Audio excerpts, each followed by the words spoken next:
কিছুদিন ধরে দেখতেছি একটা মেয়ে, নামটা যেন কি আমার সঠিক মনে হচ্ছে না।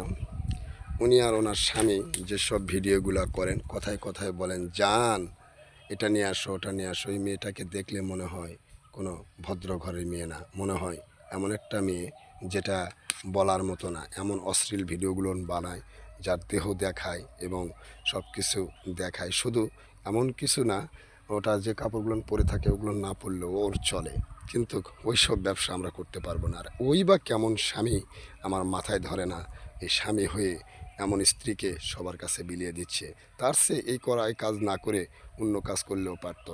আমার মনে হয় এই কাজের থেকে পরার বাড়ি খয়রাত করে খাওয়া আমার কাছে মনে হয় বেটার। কিন্তু এইসব ভিডিও না বানিয়ে নিজের স্ত্রীকে সবার কাছে বিলিয়ে না দিয়ে এই পাতলা এমন পোশাক পরে, যেটা পোশাক পরে গোসল করে, এমন এমন কমেন্ট হয় যেটা দেখে নিজের কাছে ঘৃণা আসে।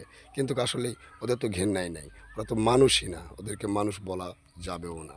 কেমন স্বামী তুমি? তুমি এই স্বামী হয়ে এখনও পৃথিবীতে বেঁচে আছো।